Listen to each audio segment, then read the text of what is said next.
a video that I saw. I want us to watch together. Please go nowhere. I would like you to drop your own thoughts at the comment section after watching this video.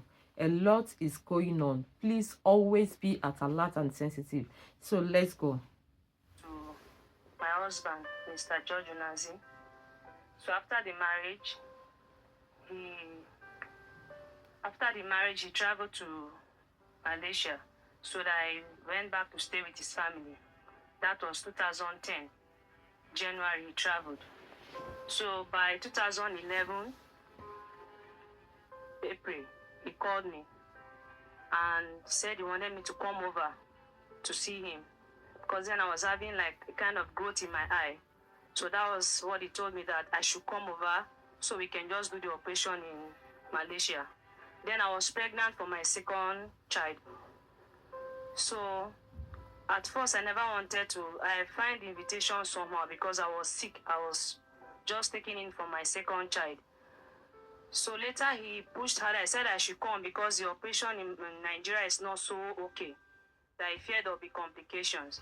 So I accepted the invitation. Then I traveled to Lagos, where I stayed with his elder sister. But all through the process of the passport, I went to the embassy office in Ikoyi. I did the passport myself. But the visa, ticket, everything was arranged by him. So he told me that around that April, when I was in Lagos with his elder sister, that one of his friends will be coming from Malaysia, Mr. Julius. So that he bought a bag for me as a kind of gift present. So I was like, okay. So we waited. Why he said I should wait, that the process, the process is in, everything is in process. So I was waiting, and I was with his elder sister. So one fateful Sunday, he called me and said, the bag is ready, that the friend just, sorry for the delay, the friend came, he's trying to put one or two things in order, so I'm fit to collect the bag. So I said, how can I locate this your friend? Then later he called me and said, there's no need to see the friend. So he sent his younger brother to go collect the bag from the friend. That Sunday I was preparing to go to church, but I stayed back because he said the bag will be coming in the morning. But we waited till it was around after 2, the younger brother came with the bag. So yeah, his elder sister and her daughter, one Miss Jane and Rejoice, they were in the house with me. So when they brought the bag, I said I don't need the bag because it's too big for my clothes. I'd already packed my things in my own bag. So he now called me, said I should come with that bag. That I should come with the bag. That he the was bag. Insisting. If they insist, they make you. Yes, carry the insist. bag. Say my carry the bag come. Say the bag they matured, look like bag when you carry travel to overseas. So me being naive and with the trust I have for a husband. Yeah, you are not naive now. It's your husband, so that is not how you are going to doubt him. So when I opened the bag, I saw attachment, the one they used to make hair. That was what I saw in the bag. So I was like, he now called me. I said, what are all these things for? He said, in Malaysia, attachment is very expensive. That I should bring it. That's into the business. That's the business is do. So me, I'm like, this bag is too big for my clothes because the journey is just for like 2 weeks. As he said, it's for operation. Because then I was into auxiliary nurse practice of a thing. So I said I cannot just leave my practice and just go over and stay in Malaysia. I said only for 2 weeks. So that was why I packed few clothes. So he insisted. So when we checked the bag again, down the bag there was CD plates, Nigerian CD plates, Nigerian movie. So I was like, what are all these things for? He said, just come over. That's the business I do. It's very expensive in Malaysia. So me being naive, because I was 22, going to 23 years then. And with the trust I have for him. Yeah, it's trust. It's a matter of trust. And you have not traveled before. So it was the elder sister's daughter that helped me because I was pregnant, I was dizzy, I was not strong.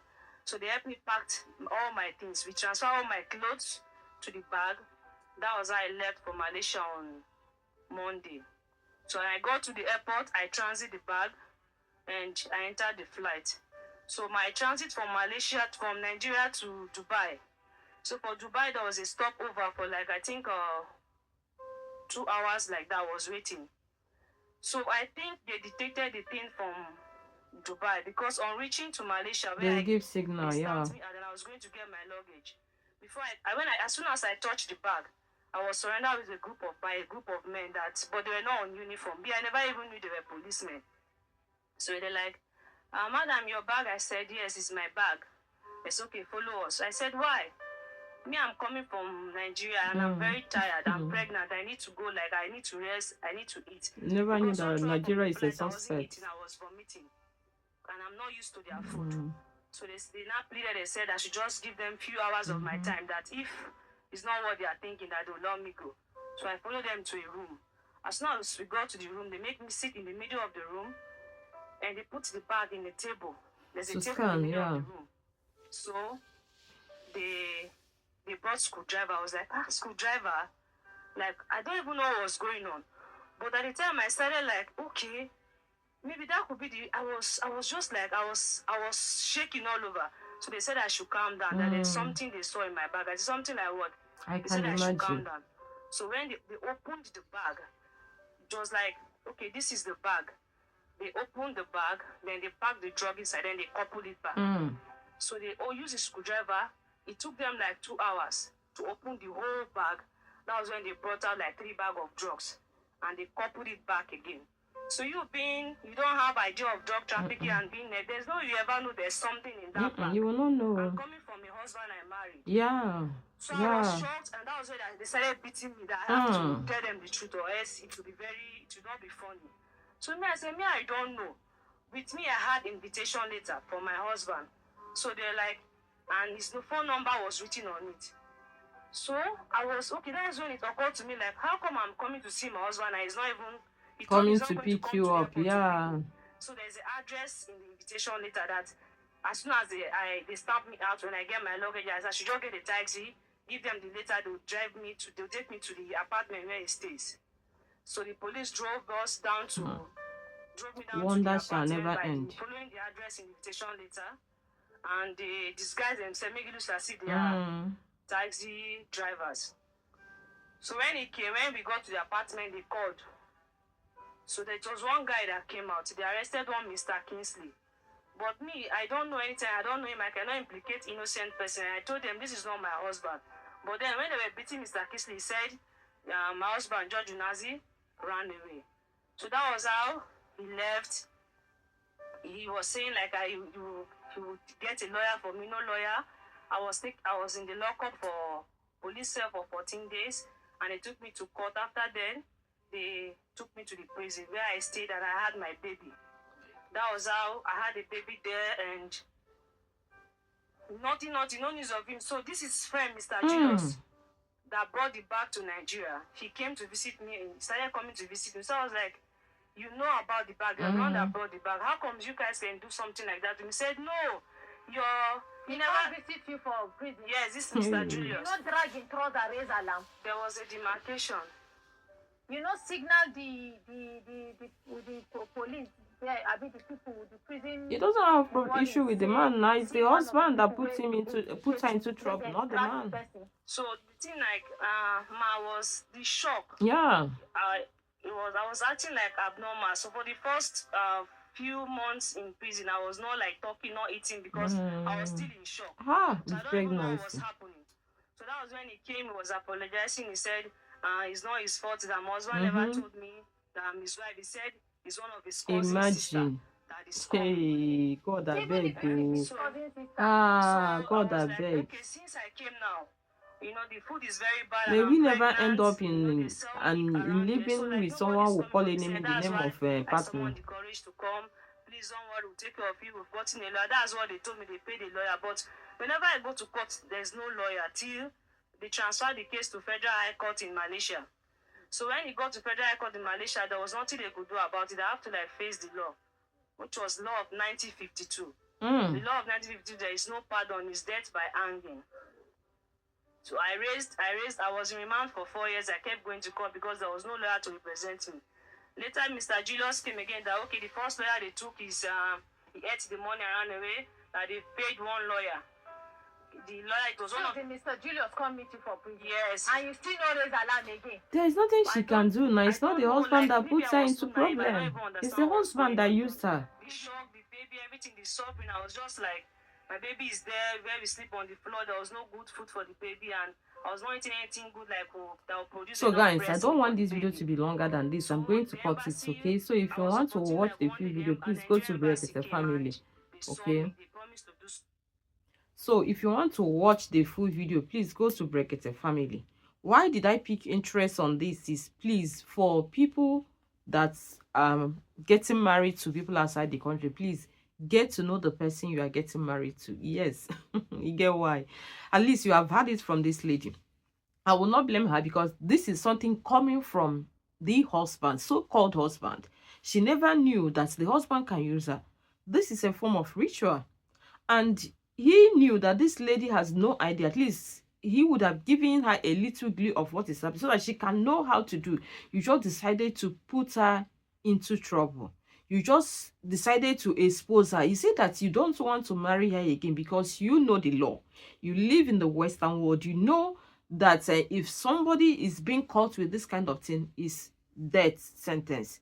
So why did you decide to put someone you said is a wife you love, that's even carrying children or carried a child for you and still carrying another one for you in this kind of danger? Where is the love? Ah, the Bible really said it, that the heart of man is desperately wicked, who can know it? So please, sisters, if you know that you are dating or getting married to anybody in the Western world, be careful. Try to know the person, even though no matter how they try to hide.